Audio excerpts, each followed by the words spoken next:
Hello and welcome to the Mind Body Alignment for the Feminine Masterclass Day 1.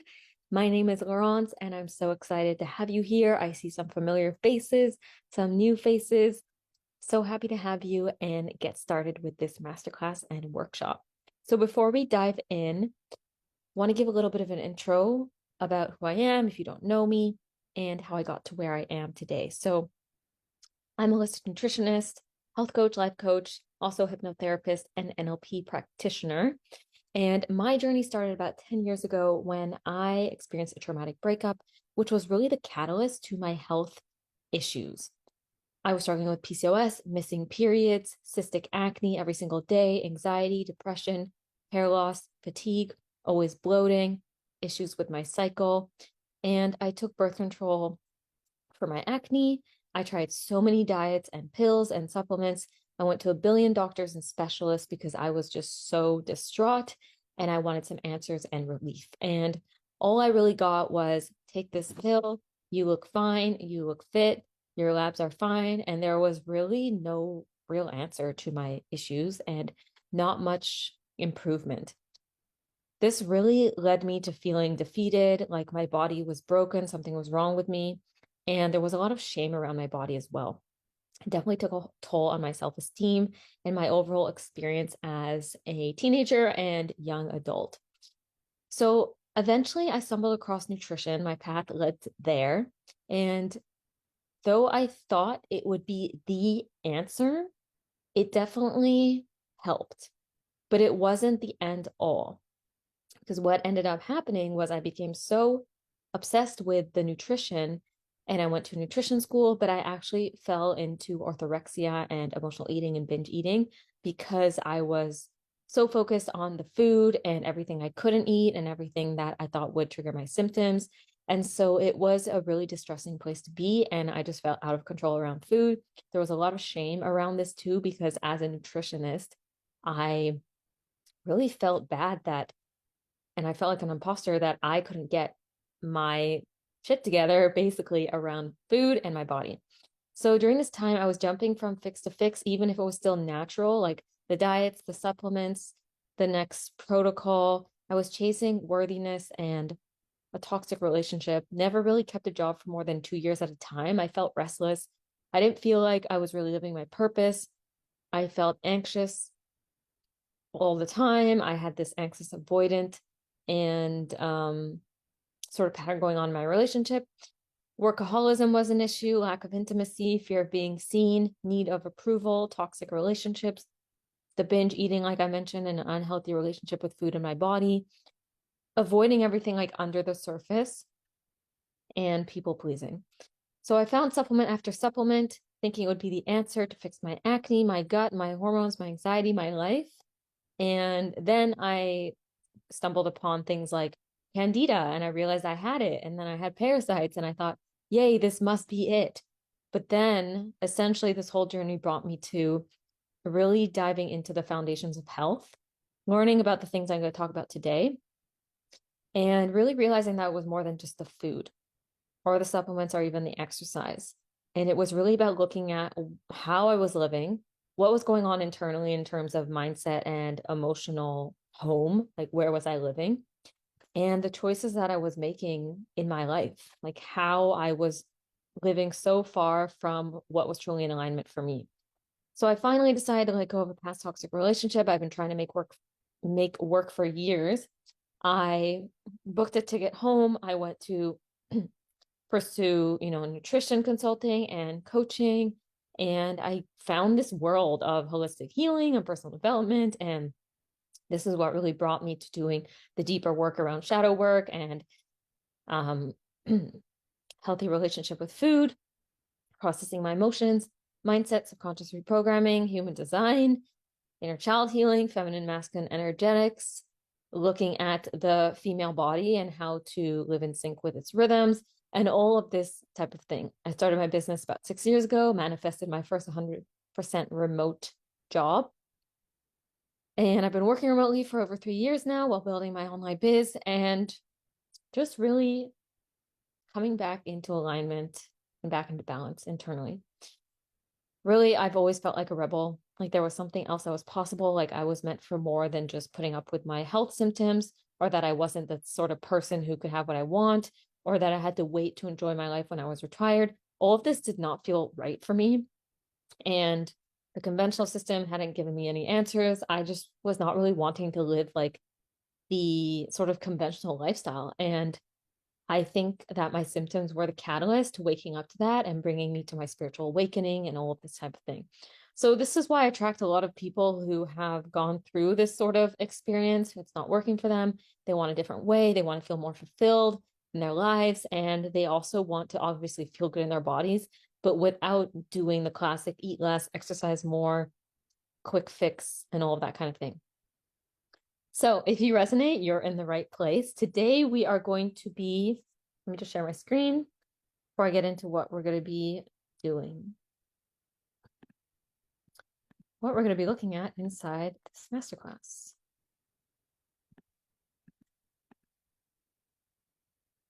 So we're going to start with why the conventional masculine approach to health is not working. We are going to be looking at cycle syncing, female cycle, how we aren't the same throughout the month, how we can use that to support our health, support ourselves professionally in our relationships, etc. We're looking at trauma and the mind's influence on health and how we can use human design and the chakra system for better health outcomes and alignment. So let's dive into this. So I've said this before, if you followed me or have seen some of my work, women are not mini men. Yet we've been conditioned to act like them in the workplace, but also when it comes to approaching our health. So did you know that most health studies are actually done on males and postmenopausal women? This is why we can't suggest the same things to cycling women of reproductive age. We can't copy paste or assume that's going to work for everyone. And a lot of the time, the things that do work for men don't actually work or can even be harmful for cycling females. I see this happen a lot with different diets and health trends like intense fasts, low carb diets, HIIT workouts, even cold plunging. The thing is, we're not designed to live from a dominant masculine approach. And unfortunately, we're still lacking studies done on cycling females. However, things are starting to change. We're starting to talk about this. There's a lot more awareness, which is amazing. So did you know that psychological stress impacts a woman more profoundly than a man? If you're making enough progesterone and estrogen every cycle, you will be better able to manage stress and emotional triggers due to higher serotonin levels. If your estrogen and progesterone are too low, on the other hand, serotonin will be lower and mood fluctuations will likely be greater, and it may be more difficult managing your stress, hence the craziness that can often accompany PMS very often among women. Women are also more likely to experience depression than men. Brain circuits are affected by estrogen fluctuations. This may be one of the reasons why women are more susceptible to low mood. Our brain chemistry changes by about 25% throughout the cycle. So flow, creativity, mental focus, and social communication will all fluctuate throughout the cycle, which means certain times of the month, we will be more primed for certain activities than others, which we will dive deeper into very soon. Our social needs can also shift according to our hormones. During the first half of the cycle, when estrogen is dominant, a woman is more likely to be social, sharper, communicative, and more relaxed with others. There's actually 25% growth of connections in the brain during this time. During the second half of the cycle, when progesterone is dominant, irritability may be more common and more rest is needed, as well as alone time. Women also need more sleep because our brains are more complex. According to research, we may need about 20 extra minutes than men. Metabolism speeds up and slows down depending on our cycle phase.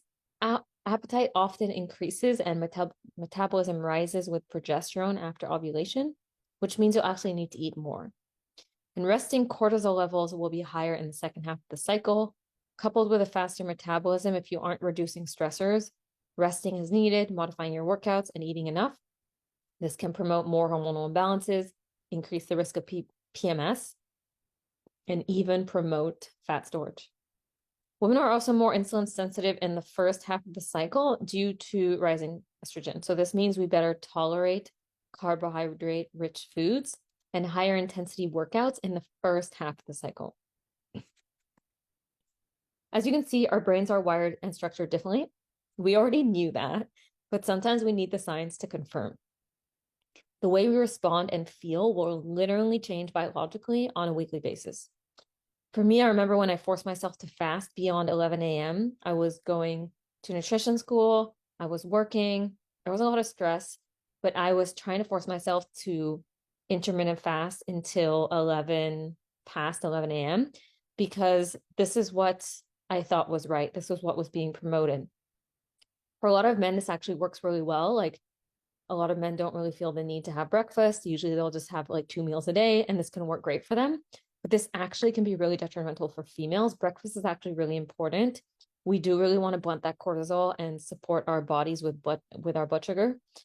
And breakfast is going to be really important for that.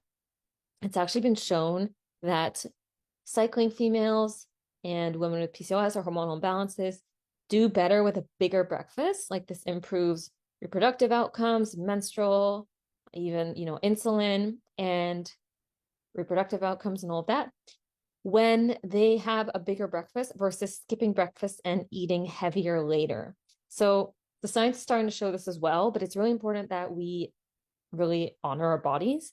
And for me, I'm a big breakfast person, so eliminating breakfast was just not a good option for me. And for a lot of women, this is really important that they include at least some nourishment at breakfast that includes protein, so that they can stabilize in the morning. So I've had many clients come to me having tried keto, HIIT, exercising more, doing longer cardio, and they feel like they're just a wreck.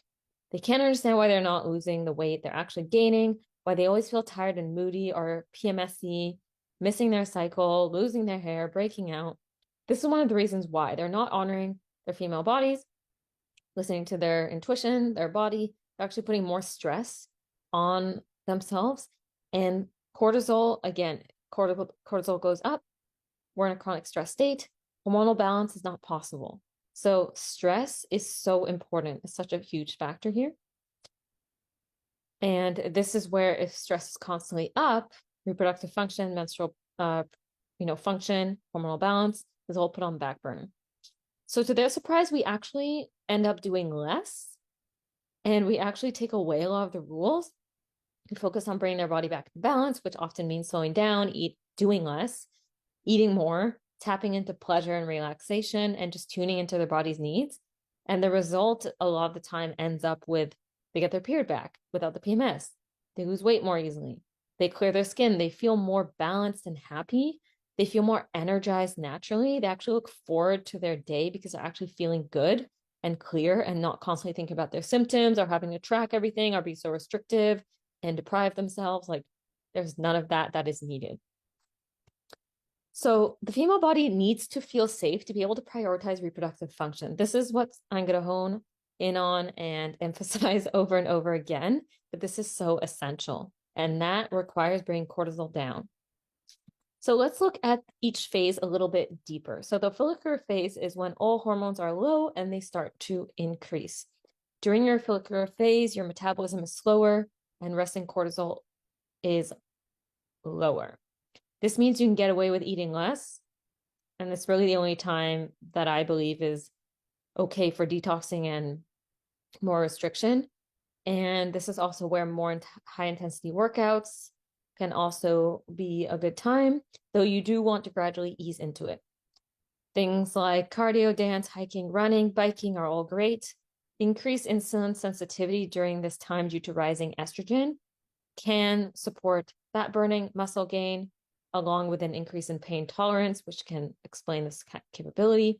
In some studies, they found that when you strength train during the follicular phase, you actually get stronger and gain more muscle than when you train during the luteal phase. It's a fun fact. Creativity and planning phase. So this is a time where you have boosted memory capability, the ability to handle complex processing tasks, and problem-solving skills. Multitasking is all easier during this phase. So it's important to become aware of how estrogen and our hormones impacts our brain, because this will affect your performance at work and in business. So use this to your advantage. Increased creativity and focus makes this the ideal time to go after new projects and bring new ideas to life. You'll also probably have the desire to socialize and feel more outgoing. as the phase progresses towards ovulation. So this would be the time to schedule in those meetings if you can, as well as networking and social events. So estrogen also starts to rise, which means that phytoestrogen foods are better tolerated during this time, like organic soy, fermented soy foods, flax seeds, pumpkin seeds, hummus, etc. And it's also the time where you are more likely to be flexible with your meals because you might not have the same sort of appetite as after this phase. And your body is also better able to process raw foods if that's what suits you as well, like salads and lighter meals. Ovulation. So this is like go time of the cycle. This is a lot of women's favorite phase because there are a few things that happen. This is a time where your energy, your libido, your strength, and your mood will actually naturally increase. So this is going to be similar to the luteal phase, but it's going to like bring it up a notch due to rising estrogen. So this is where higher intensity workouts can work great. Communication is enhanced. Social centers are stimulated.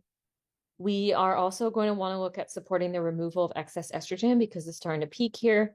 So fiber-rich foods are really important. Foods rich in I3C, which is a molecule that assists our body to detoxify excess estrogen, found in things like broccoli, cauliflower, cabbage, Brussels sprouts, kale, a lot of the bitter foods. Antioxidants also really important if you're trying to conceive or even if you're not, because our bodies are constantly exposed to oxidative stress that can damage our cells. So antioxidants help to overcome this oxidative stress and have been implicated in improving fertility and just healthy cellular function and even optimal aging. So brightly colored fruits and vegetables and herbs, turmeric, goji berries, berries. What else? Chocolate, like good, like dark chocolate, kidney beans, cilantro, cranberries, artichoke, etc. Luteal phase comes afterwards. This is the progesterone dominant phase, so hormones are starting to drop, and you may start to feel lower energy, the need to retreat more, do your own thing, less social. You might find yourself more detail oriented, which makes it a good time to go over projects and complete tasks that you started in the prior phases. This is like the organizing, planning, and writing phase. Metabolism is going to go up and resting cortisol levels as well. So energy expenditure can go up from 8 to 16%. Metabolism can increase and appetite increases to up to 500 calories per day. You'll need more overall calories each day, usually around 250 calories more. If you don't increase your calories during this time and you restrict instead, this can actually interfere with hormone balance, potentially worsening PMS and even triggering fat storage. So we want to make sure that we are eating enough, we're not depriving ourselves. As well, we want to, because cortisol levels will naturally be higher and we'll be more sensitive to stress, we want to limit our workouts to 30 minutes. We want to stick to simple body weight exercises, Pilates, yoga, without a high intensity component. Things like aerobic trail runs, flat, easy bike rides, easy swims, other aerobic activities that are at a slightly conversational pace will be optimal. In the second half of your cycle, your metabolism speeds up and you naturally burn more calories, but intense exercise actually works against this effect by pumping out the stress hormone cortisol. Again, I'm going to emphasize cortisol again and again and again. This can just lead to, issues with hormones overall and increased fat storage and muscle wasting. So literally what we're trying to avoid. What can happen also is women reach exhaustion faster during this phase than the first half of the cycle. So if you're more out of breath, totally normal, this is the time to take it down. We have decreased sensitivity to insulin and increased insulin resistance, which means that we tolerate or metabolize carbs less efficiently. We might also have more cravings for carbs because that can increase serotonin. So it's not about avoiding carbs. It's about including the low glycemic, complex fiber-rich carbs, making sure you're eating balanced meals with protein and fat, and not skipping. Because this is a progesterone dominant phase, we want to help the body reach optimal progesterone levels. what can happen is if you aren't ovulating, then you will likely have excess estrogen, not enough progesterone. So if progesterone is either not elevating enough or it's declining too rapidly in comparison to estrogen, you might notice depression, moodiness, anxiety, migraines or headaches, breast tenderness, acne breakouts, more cravings for sugar, painful periods, heavy periods. So we really want to balance that out and get the optimal balance of progesterone to estrogen. So foods that can help can include root vegetables, fermented foods, plenty of fiber, obviously getting good quality protein. And this is just really important to also emphasize that this is the phase that you really want to pay attention to, because this is the most influential phase on PMS and your period. Even though everything throughout the cycle that you do is going to, show up in your period, but this phase especially. So as I mentioned, focusing on these sorts of foods, making sure that we are getting, a healthy, balanced diet is going to be really, really important so that we get rid of the excess estrogen, we promote progesterone production. The menstrual phase is the last one. This is when hormones that are on all-time low, we have higher levels of delta brainwave activity. We may also have an increased desire for rest, providing rejuvenation. This can lead to increased creativity and flow states. This is known as the yin part of the cycle. So it's like more of a time to quiet down, tune in, reflect. Overly stimulating activities and foods should be minimized, like vigorous exercise, spicy foods, alcohol, cold and icy foods as well.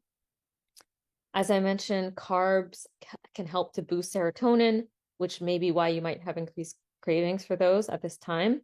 So again, we want to focus on low glycemic foods, not skipping the carbs, water-rich veggies and fruits, iron and zinc-rich foods. It's going to be found in a lot of, animal protein and sea vegetables and seafood, because these are going to be lost with bleeding, and they're going to be restorative to the kidneys and the blood to help build the blood.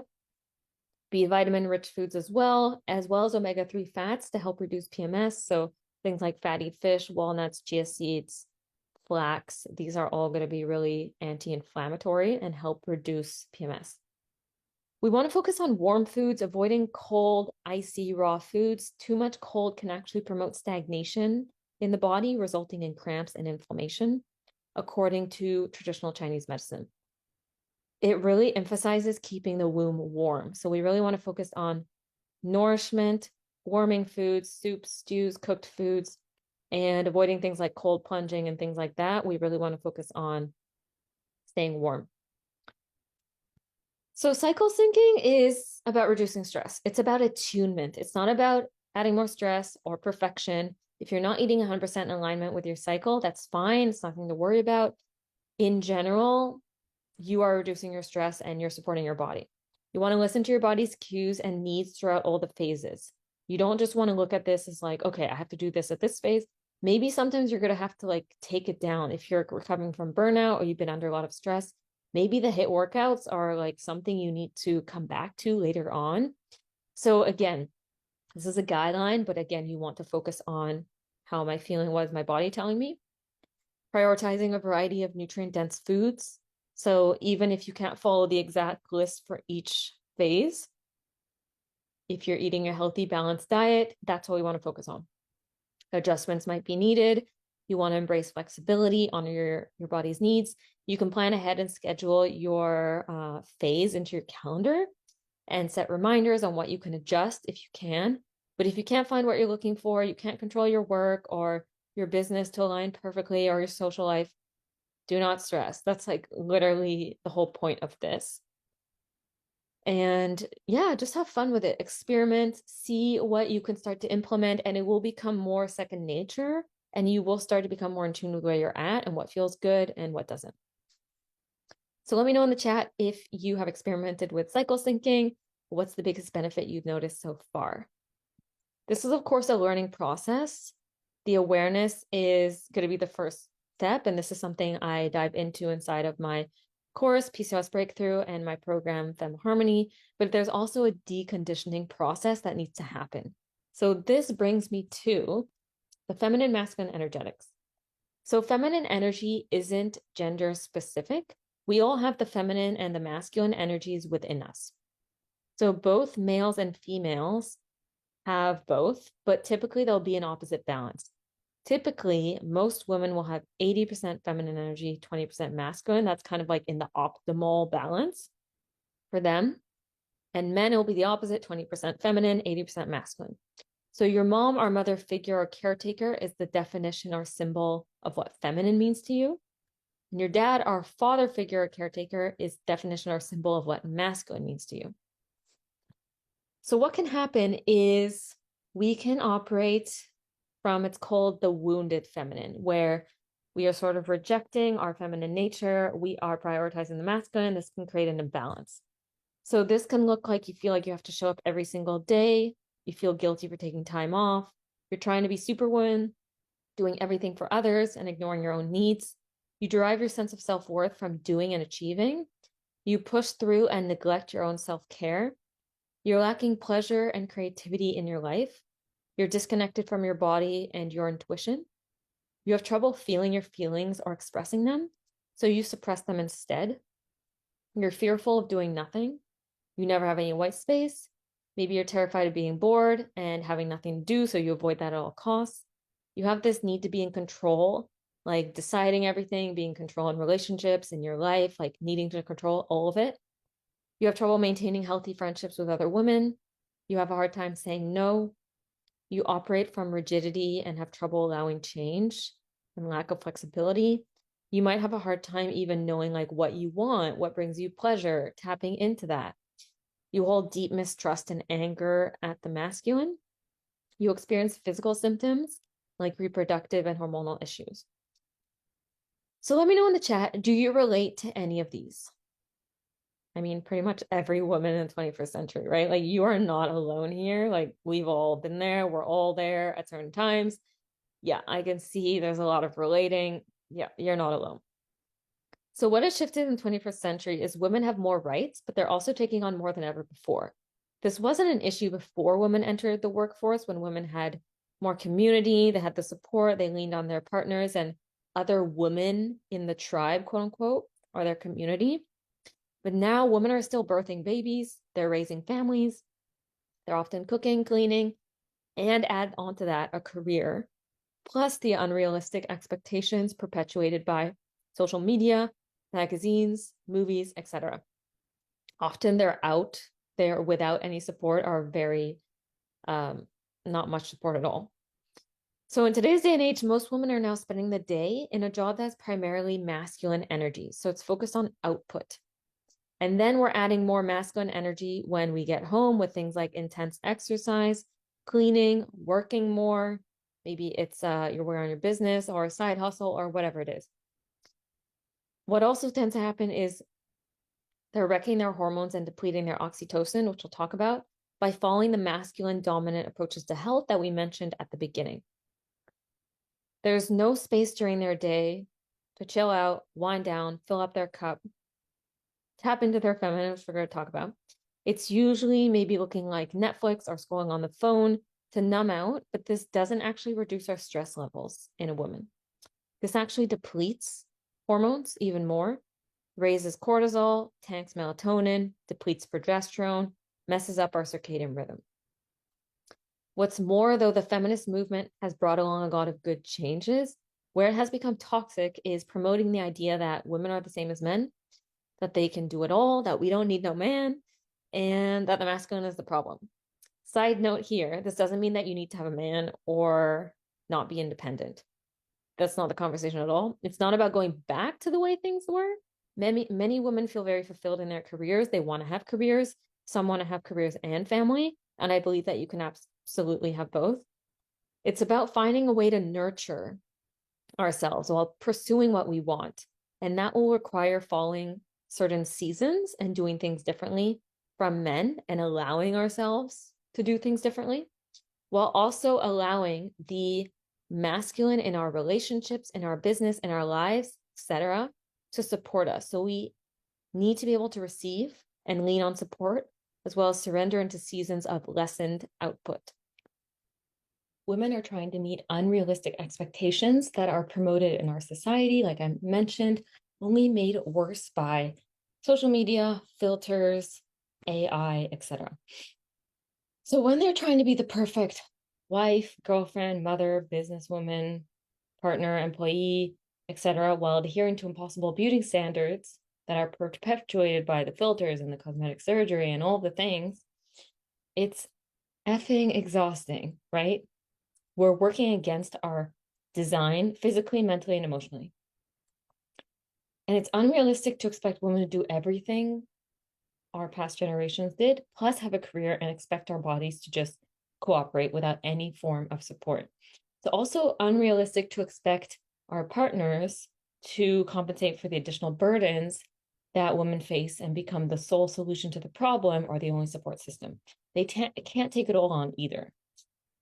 When women expect their partners to meet their every need, this can result in mothering and nagging, creating a mismatch in polarity and conflict in the relationship because she expects him to meet most or all of her needs. These are impossible standards to uphold for both parties. What happens is when there's a mismatch in polarity, i.e., in hetero relationships, the woman leans more into the masculine and rejects her feminine, it influences his energy too. So men naturally, biologically, desire to feel needed. That's what the masculine craves. It's the core and the nature of the masculine, to be able to serve, which opens their heart more. However, oftentimes women push away support. They're doing everything themselves. They're rejecting help. And this takes a hit on the masculine as well as the feminine. I know this happened to me when my partner and I both started working from home. During COVID, I didn't have much of a community anymore, and I relied on him a lot for way more than his capacity. And I needed to find meaning and community and support outside of him and nurture that feminine energy within. And so this is where both partners need to sort of like do the work, of course, because there are different things that can affect us going into our masculine and them going to their feminine and create this mismatch in polarity. But this can also create greater conflict in the relationship too, and lack of intimacy and desire, etc. I also had to take a look at my Miss Independent identity that I had going on that was really just a result from past relationships. And I started to let him do more things for me, as well as many other things. So men and women can cooperate and support each other to relieve their stress, but only with realistic expectations by taking on their own sense of responsibility first. So one very important way we can do that is prioritizing oxytocin releasing activities. So we can reduce our stress levels and take our needs into our own hands. So a big reason why you may feel overwhelmed may be that you're not only doing too much, but also that you're not doing enough things in your daily life that promote oxytocin production. I'm sure you've heard of oxytocin production before, or oxytocin. It is the feel-good hormone that women produce when they feel connection, love, and bonding. Research suggests that oxytocin acts as a natural stress reliever in women, but doesn't have the same effect in men. Higher oxytocin has been associated with higher energy, happiness, flexibility, libido, and lower blood pressure, cortisol, and fear, which is what we all want. Hello. Oxytocin decreases when a woman feels alone, ignored, unsupported, or that she does not matter. And when she doesn't do things to fill up her own cup. Unfortunately, this is all too common these days. Women need the time and space to replenish their oxytocin levels in order to decrease their cortisol. So these are some examples: pampering yourself, taking yourself out, girls' night out, receiving a compliment, a hug, a gift, whatever it is, talking, whether that's to a friend, a therapist. This is really helpful to reduce cortisol levels and feel that connection. Bath, singing, dance, dressing up, anything that replenishes you, that gets you in your body, that helps you feel like you're filling up your cup. So what comes to mind for you? Let us know in the comments. Share with us in the chat. I know these can be, some common ideas, but of course, I want you to make your own list. Create your own list of things that help you to feel rejuvenated, nourished, happy, and keep this list where you will see it, because I want you to do at least one of those things every single day. So that's your homework. When we don't have any or enough oxytocin replenishing activities, we may turn to things like food, alcohol, stimulants, because our needs are not met. It's kind of like we're trying to fill this void that just never gets filled, right? And the problem is 21st century women aren't typically celebrated for engaging in these sort of activities. Instead, actions associated with testosterone, aka doing, often receive the approval, the recognition, even love that women crave. As a result, we focus on achieving and chasing at all costs, and we neglect ourselves in the process. So it's safe to say, as conditioned good girls, we've all been there. While the doing gets applause and recognition, recharging gets frowned upon with things like labeling as laziness and things like that. The problem isn't that women don't necessarily know this, that, they need to take care of themselves and they need to, look at self-care and all of that. The problem is it's the protective parts of themselves, also known as the people pleaser or the achiever, that get in the way of them allowing them to do that, because it actually doesn't feel safe. So we have to decondition from the programming and the conditioning that has us leading our lives from a place of depletion, because we learn that as little girls, that's how we receive love, recognition, safety, protection, approval, by putting everyone else first. So I think it's fair to say that as a collective, this isn't working. Women can do it all, really. We've proven that, but they can't do it all at once, nor are they meant to do it all by themselves. And we are really meant to be supported. Going against our innate nature, taking on the role of the masculine, protecting the feminine within us is making us sicker and more miserable than ever before. And it's also creating issues with our relationships. We've been trying to do our way to happiness by achieving and chasing and controlling, but this is really backwards. It comes down to who we're being. How do I need to be? That's the feminine, versus what do I need to do? That's the masculine. Now, this is where we can start to look at embodying the divine feminine within us, which is a daily practice in terms of how we move in the world, how we speak, how we treat ourselves, etc. So some of these practices can look like, what are the clothes that make you feel feminine and beautiful? I'm sure you've had an experience like that where you've put on an outfit that really makes you feel bold and confident. You check yourself out in the mirror, like it really shifts your energy. So, dressing up, things like that. Wear the things that make you feel feminine, that make you feel beautiful.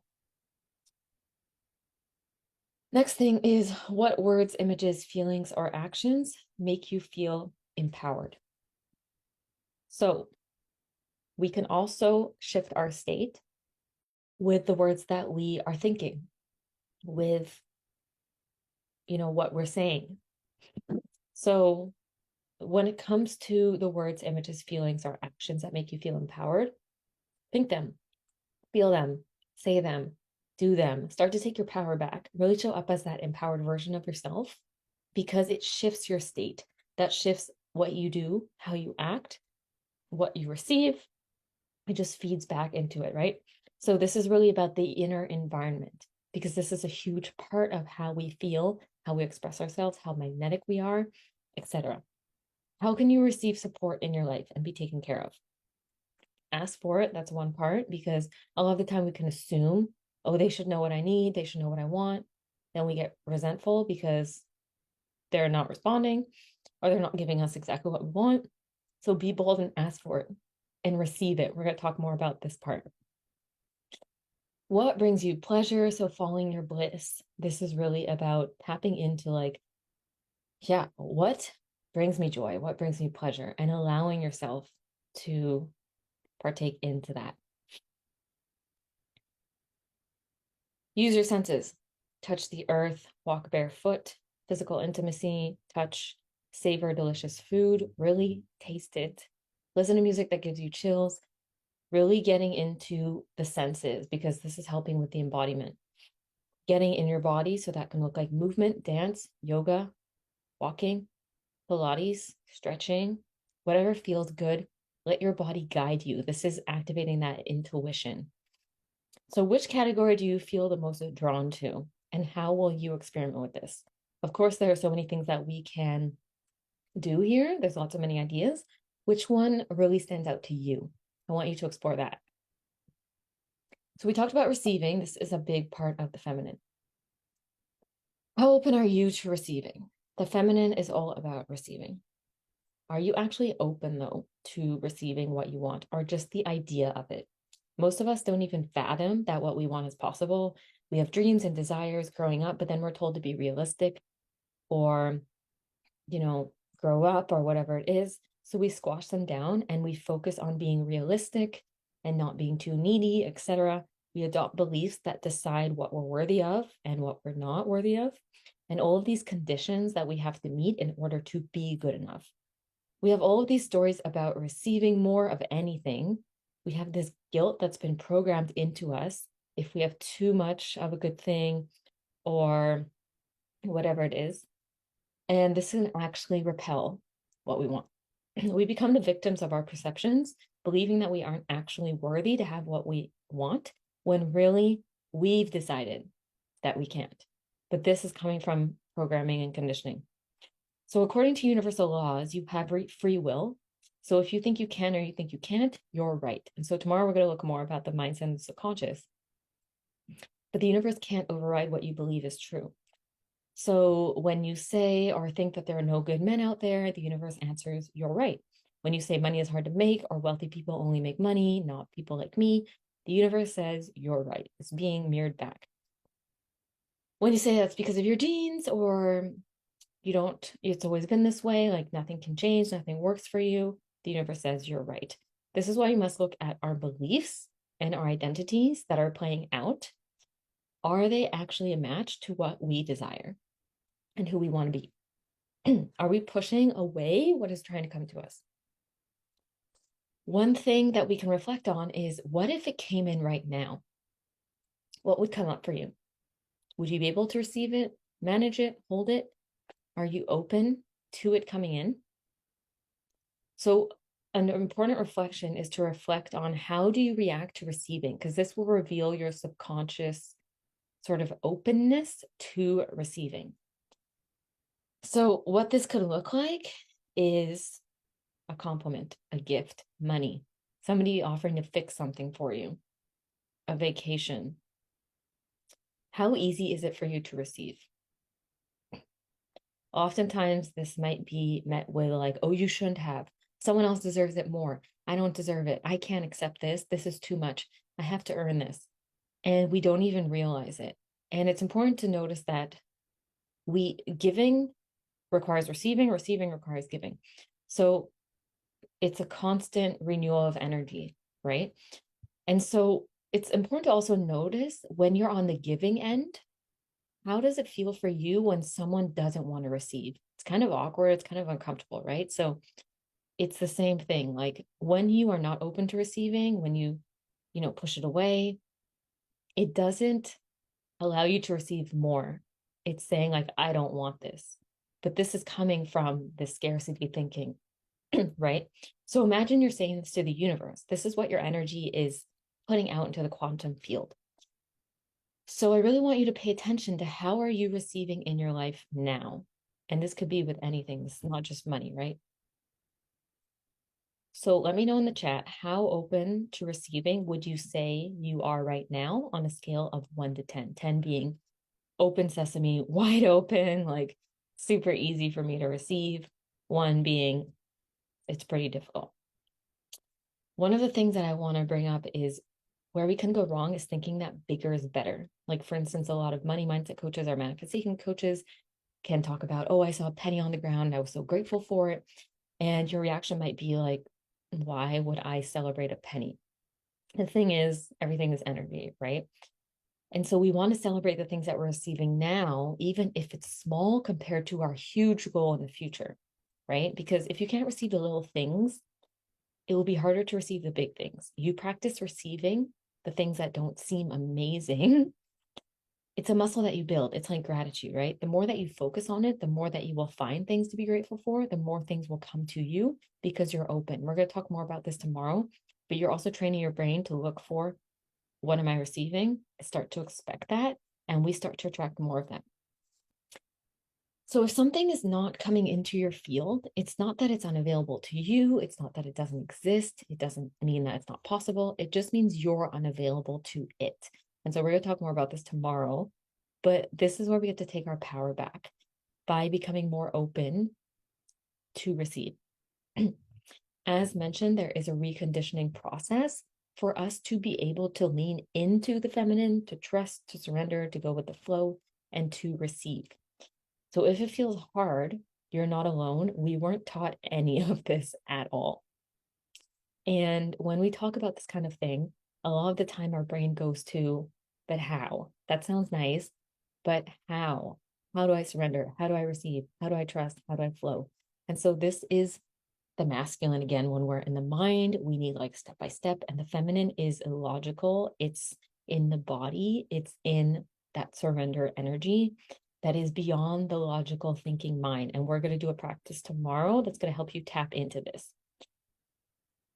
And so largely it comes down to being programmed with scarcity thinking, focusing on the masculine, and initially trauma. So we're going to talk about this now. So these are some definitions that I really like about trauma, but essentially it's a situation where an individual felt endangered or neglected enough for their body to respond in a way that it felt overwhelmed. So trauma is anything that causes us to disconnect from ourselves, our sense of value, and from the present moment. That's Gabor Mate. Trauma is not only about what has happened to you, but also not feeling safe to be who you are, to express yourself. It might be being left alone in your distress or fearing abandonment. It's also what didn't happen. So the lack of care, the lack of attention or protection, everything you needed to feel safe, but didn't receive. So it can look like big T trauma, so like the obvious traumas, but also little T trauma. It all is significant. It really depends on what happened within the individual. So this can come from experiences in childhood around rejection, fear, panic, feeling unseen or unheard. Also in adulthood around things like financial security, breakups, loss of job, loss of loved ones, illness, moving. All of these things can be traumatic for our system.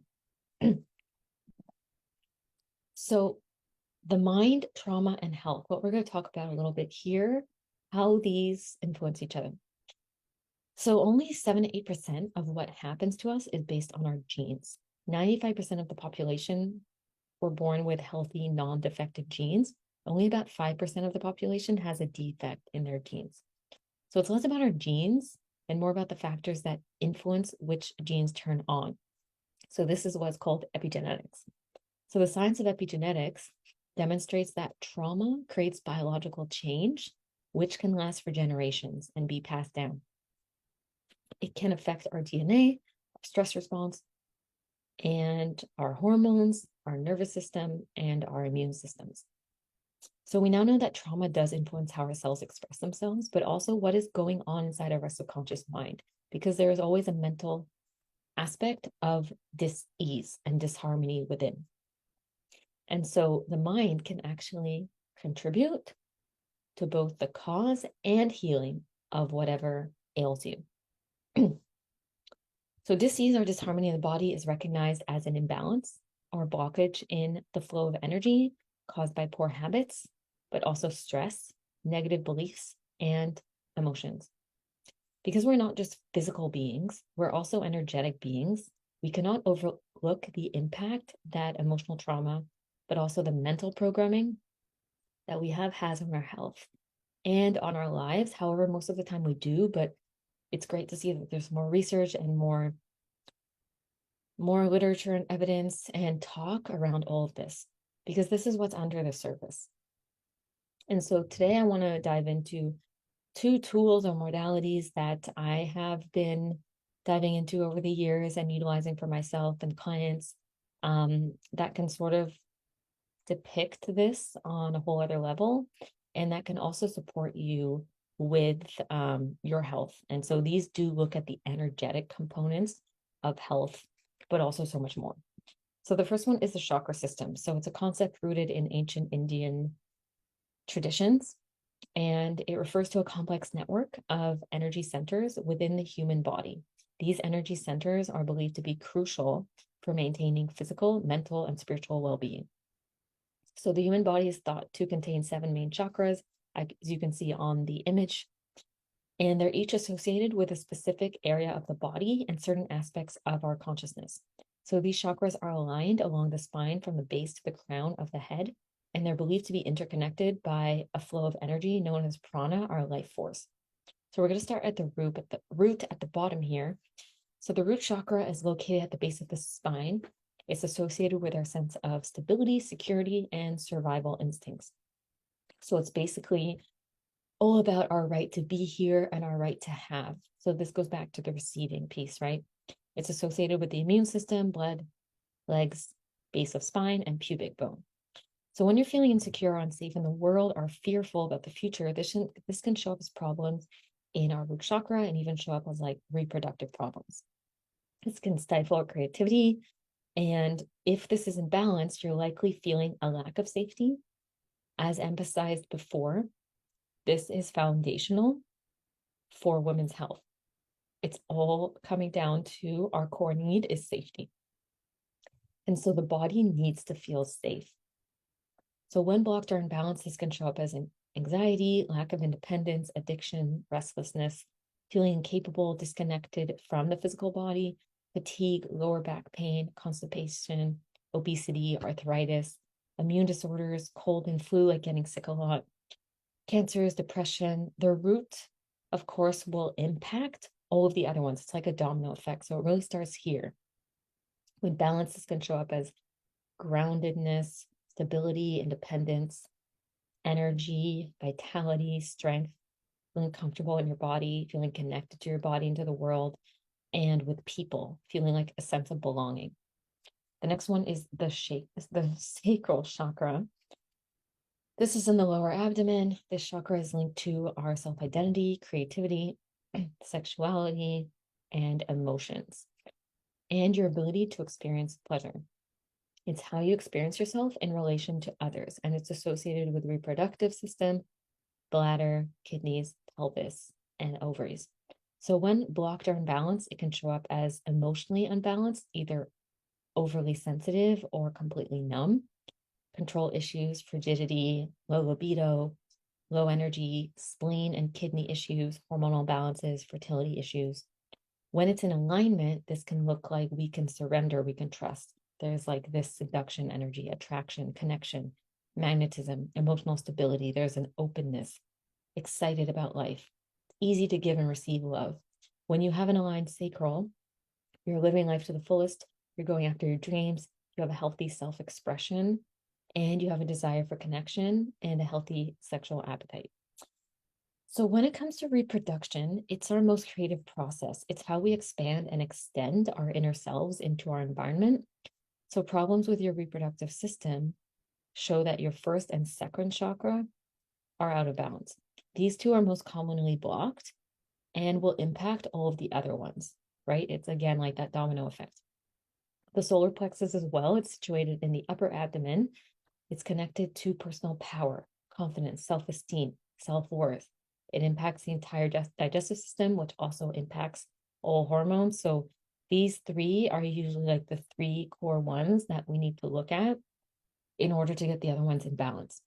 The heart chakra above is associated with love, compassion, and emotional balance.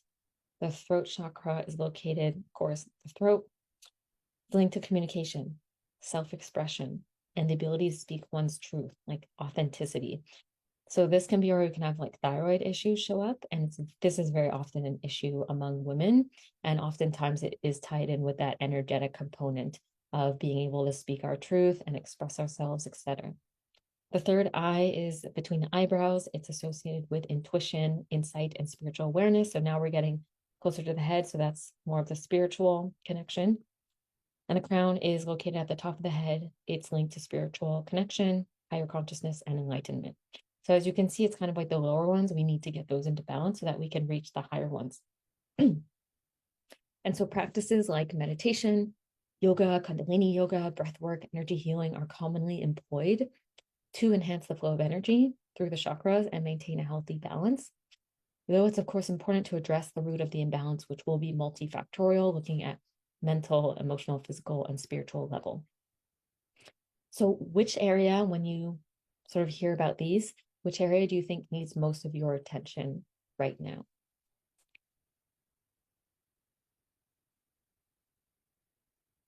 I'm seeing a lot of root. Yeah, 1 and 2, 100%. Very common. So I want to get into another modality that has helped me tremendously on my journey, which is human design. So human design, if you're not familiar, fuses elements from Western astrology, I Ching, the Kabbalah, quantum physics, and the chakra system. And it gives you a really detailed blueprint of how your energy is designed, how you are unique, and what your gifts and life purposes are. So your human design is like your path of least resistance. It's essentially functioning as a map that tells you who you are, how you experience and process the world, how you best make decisions, and what you need to do to stay in harmony with your authentic self. It can also help you with determining your best eating style, sleep, exercise, and more. So we live in this information age, as you know, and this hustle culture, and life is moving so fast, and we have so much information about what everyone else is doing, their opinions, what worked for them, what they learned. Many of us are pushed to work past our physical limits. We're flooded with information. We're handed down narratives and scripts on how we should live life, or the pace that we should live life at, or what's the right way of doing things. We adopt ways of life and make decisions based on what we think we should do rather than what our intuition and our soul really desires. And this is why so many people end up burned out, or they face some sort of existential crisis or, health crisis. Usually it's all of the above. It's kind of like there's like a boulder that's rolled in front of your path to get you back into your alignment. And so this definitely happened with me, where all of these things showed up. And so what can happen here is attachment is usually always going to win over authenticity, because our primal brain is going to look for safety, and being like everyone else, fitting in, because it wants to survive. And so this is our primal brain that is trying to keep us safe. But essentially, what happens is we end up dropping our authenticity, and in order to keep our attachments and our social circles at all costs, but to the detriment of who we actually are. And so this is why there's this whole deconditioning and deprogramming process, and human design can help that. But it is really important to understand this, because our brains are programmed to favor attachment over authenticity. And so this is, of course, like a whole awakening journey that can definitely be uncomfortable, but it's definitely worth it, in my opinion. And the thing is, we end up meeting the people that are like really aligned for us on our journey, and we're not going to fit in everywhere, and that's fine.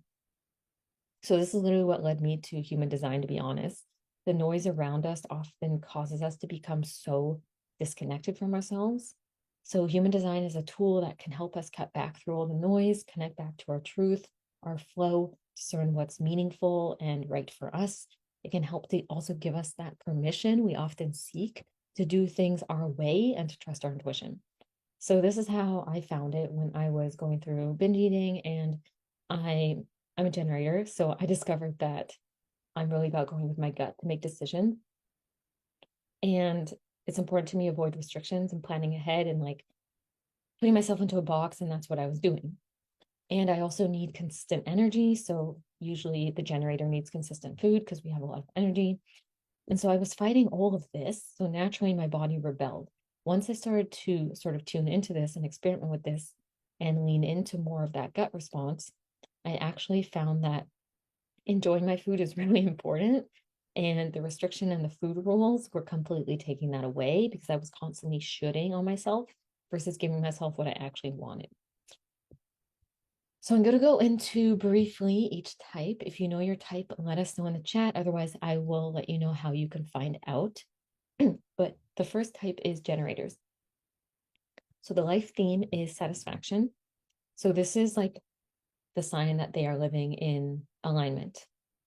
And then the not self theme is frustration. So basically that means they're living out of alignment, and that's like the emotional sign. That's like you're not living in alignment. You're probably doing too many shoulds. You're not listening to your gut response.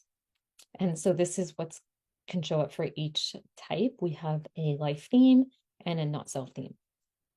So frustration is the not self theme for generators, can often be a result of going against your gut, people pleasing, doing things you think you have to do, but you really don't want to. This corresponds to the sacral center, and it can turn into gut issues, hormonal imbalances, reproductive issues, and low libido.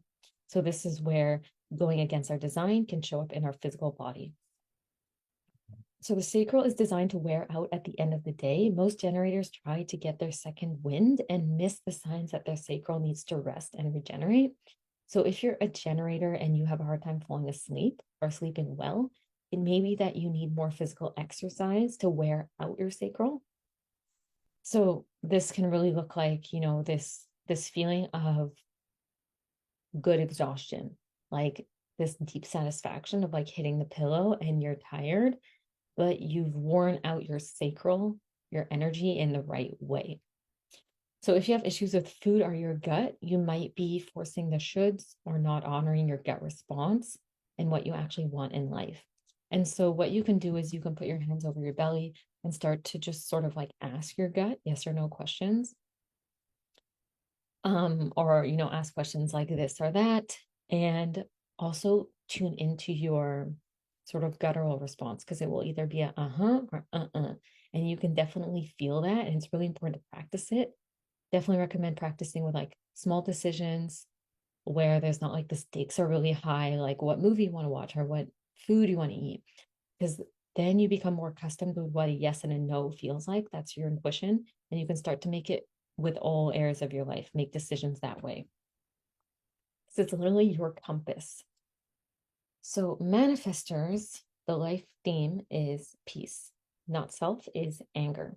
So anger that isn't processed and released can increase inflammation, disrupt functioning of the liver, because this is the seat of anger, compromise your immune system. This can show up as skin conditions like acne, headaches, getting sick a lot, high blood pressure, and more. So manifestors can have an ebb and flow of energy. Sometimes they will need more nourishment or food. Sometimes they'll need less. Energy is kind of up and down. It's not as consistent as a generator. Super strict protocols won't be great for you as your needs will fluctuate. They tend to be fast eaters too, tend to do things pretty quickly and decide fast as well. So it's also important to look at like when you're eating your food, decide how your food is going to affect you before you eat the food. It's kind of like when we're blessing our food, like it does make a difference for how you process it versus, oh my God, I can't, what if this food like makes me bloated or whatever? Like we really want to like infuse the food with good energy.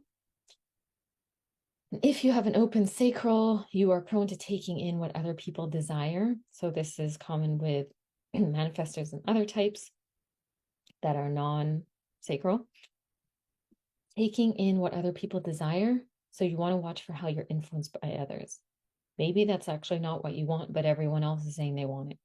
Tuning in and giving yourself permission to want something different. Manifesting generators, life theme is satisfaction and peace. Not self is frustration and anger. So manifesting generators have two important considerations when it comes to health. Responding, like we said with the generator, and making sure they're doing enough. The caveat here is though doing enough that's right for them, that's in alignment. So manifesting generators, like generators, need to wear themselves out each day to get good sleep and renewal. They need to stay active to stay strong and healthy. Follow your gut with what sounds good to you in the moment. However, you're much more likely to change your mind. You might often have phases with what you eat and how you eat. So for instance, like snack phases or things like that. You want to honor your appetite and not judge it. This is like with everything, like just honor what your body's telling you and avoid labeling yourself. Reflectors' life theme is surprise, not self is disappointment. So disappointment or the not self theme can also arise from not living in alignment when you are in environments that are incorrect for you. This can feel draining or overwhelming. Over time, this can lead to chronic fatigue, depression, and overwhelm. So environment really impacts your eating more so than others. So your health will also reflect the health of the environment that you're in more so than others. So it almost matters less about what you're eating than the environment that you're eating it in. That is the most important. And obviously, like, eat healthy, but environment is really going to play a big part on your health. The other thing is avoiding eating too much at once and unhealthy foods, because these can also affect you more. So really paying attention to what you are putting in your body and your environment. Projector's life theme is success, not self is bitterness. So bitterness and resentment can show up as a not self theme. And this can arise when you try to be someone that we're not, when we put pressure on ourselves to be a certain way, when we don't set boundaries that protect our energy. And this can result in burnout, adrenal issues, and anxiety. Projectors don't have defined sacrals, which means that they don't have a consistent internal energy source for work and action. So they're known for their deep wisdom and their ability to guide and direct others. They have a unique ability to see and understand others in a way that can bring clarity and insight. So this can make them good advisors, coaches, consultants. While generators are designed to respond and manifestors to initiate, projectors are here to wait for invitations and recognition. So it's basically counter to the whole idea of just do it and go out there, because projectors actually do better when they wait for invitations and the recognition. So it's not about passivity, but about aligning themselves with the correct opportunities and people who value their insights and guidance. So when they honor their design, they can find themselves in the right place with the right people without burning themselves out, and they're contributing their wisdom and making a real difference. They do better with gentle workouts, must learn to honor their bodies and what they're feeling. They might find that they need to nap during the day. They also do need to rest before they can fall asleep. They're more of a grazer, so lighter meals usually work better for them, not so fast metabolism, so big meals in one go is not recommended, and it's more nourishing to your system to have small meals throughout your day. So I'd love to know, do you know your human design type? And share with us. I'm seeing a few manifesting generators in the chat already. You can find your type if you don't know it already by typing in your birth time, date, and location into any human design generator. I like myhumandesign.com and geneticmatrix.com. So it's super easy. It's free. You get your chart. Obviously, it can go way deeper. Like, there's so much. Honestly, it could take years to learn everything about human design. But yeah, I definitely encourage you to experiment, because human design is like syncing your cycle. It's not about perfectionism. It's not a rule book. It's about using it as a guidepost and experimenting what works for you, because you're really building that intuitive muscle. This is helping you guide you back to your intuition. So for the purpose of this masterclass, we won't be diving too deep or any deeper, but it is something that I do look at with my one-on-one clients and how to apply it. The chakra system, human design, and many other systems that take into consideration the energetics and the intuition and all of these sorts of things help us to come back into alignment with who we are, with our true selves, our wholeness, and our consciousness. Because where we live on a continual basis, what we suppress, our emotional home, it all does influence our auric field. So that communicates with the quantum and our tissues and our cells. So what happens is when we are operating at a low frequency, the lowest being shame, this is like a non-acceptance of who we are. We're basically rejecting who we are, and this is the lowest frequency. So we're going to be in a lot of contraction energy, in suffering, in inflammation. So none of this is about bypassing any of these emotions. It's about releasing what's not ours, processing, moving that energy. And we're going to be doing an exercise for this tomorrow. But as you can see, when we go up the scale, the higher numbers are where we are not in survival mode anymore. We're in flow. We're in creativity. We're in consciousness. When we're at the bottom, This can weaken our tissues, create inflammation, contraction. When we go up, we are opening. This is also one of the highest frequencies is authenticity. So again, so important to get into that authentic state, because this is where we go up the scale. This is why when we are following our human design or whatever you want to use to come back into alignment with our true authentic selves, when we're actually expressing ourselves authentically, following our true path, well, that kind of thing, we experience so much more flow in our life, creativity. Things don't feel like we're pushing a boulder up the hill all the time. And we start to also notice changes in how we feel, our body, etc. So this is a big part, I believe, of healing on any level, but even the physical body, because it does impact our cells, our tissues, our DNA, our literal field, energetic field that is communicating with the quantum. So today we focus a lot on energy with feminine energetics, trauma, chakras, human design. Tomorrow we'll be diving into the subconscious mind, which I'm super excited about, and so much more. I'll also be guiding you through some practices to integrate this on a body level to help you get connected with your feminine energy, clear fear, reduce stress, and connect with your authentic self. So that is day one.